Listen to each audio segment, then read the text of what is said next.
Hello, my name is Madison, and for my final, I'll be presenting workplace conflicts and resolution.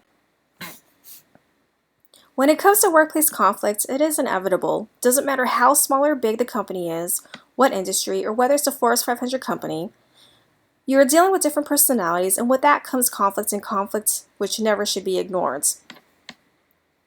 The longer you put the conflict on hold, the worse it can get. Upper management, including managers and supervisors, should be wary of potential signs of conflict between workers and try to find ways to resolve it. One of the most common reasons for workplace conflict is due to poor communication. This can also lead to personality clashes. Workplace conflict reason number 1, miscommunication. Whether miscommunication was intentional or not, this can wreak havoc in the workplace, causing employees to be angry and create workplace gossip. Not only does gossip lower productivity, but it leads to low employee morale, even causing employees to leave. Poor and effective communication results in missed deadlines, missed opportunities, and misunderstandings. When there's miscommunication, it needs to be dealt with right away. Possible solution would be to sit down with the people or the team and address it right away. Set clear expectations from the employees, what you want from them and what you expect. Let them know that if there are any issues, confusion, or conflict, that it needs to be resolved. And listen to the employees. Workplace conflict reason number 2, personality differences. Personality differences amongst employees also cause workplace conflicts as well as unneeded drama. We all have different backgrounds and experiences in how we handle things in the workplace. Some people are flexible with others' attitudes, while others may feel uncomfortable and get offended easily. A personal example that I experienced in the workplace was working with a new regional manager. His management style was very upfront, straight to the point, and he had a no-frills attitude. He would instill fear amongst all of the employees, which made all of us loathe working with him. We preferred working with someone who was more laid back with humor and possessed great interpersonal communication skills. As a result, my coworkers and I were unhappy. We dreaded going to work. The regional manager was disciplined in getting his work done, but his strict military attitude was something that we were not used to. Opposing viewpoints, behaviors, and work styles can cause misunderstandings amongst employees and departments.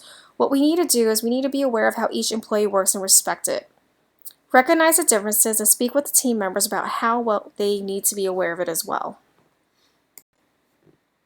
Workplace conflict reason number 3, different work styles and values.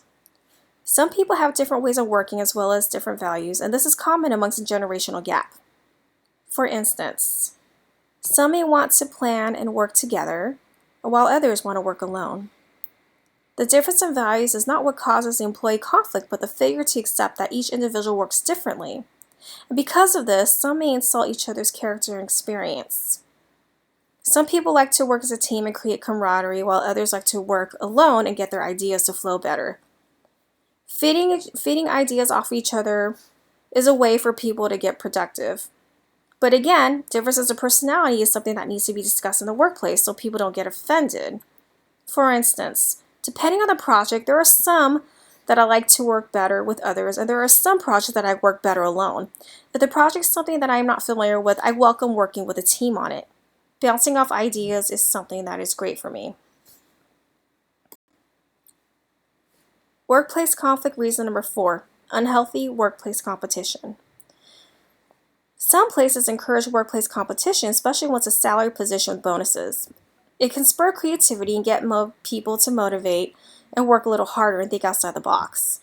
A little competition is healthy, but in most cases, it can get out of hand. For instance, a sales position. Employees see each other as competition to get as many accounts as possible. The problem comes when they sabotage each other.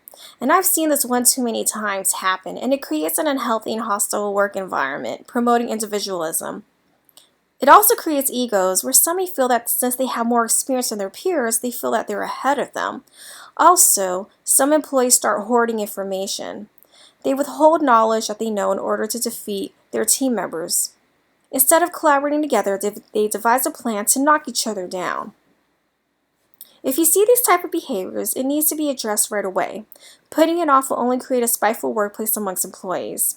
Have a talk with everyone individually and together as a team. Let them know what you've witnessed and that these behaviors create problems. Don't take sides and don't put people on the stop. Offer coaching for improved communication skills and have an open door policy for all employees. Don't fear conflict, embrace it, it's your job. While you can try and avoid conflict, you cannot escape it. Workplace conflicts are inevitable and bound to happen. The ability to recognize conflicts, understand the nature of it, and to find a solution to deal with it right away will help you.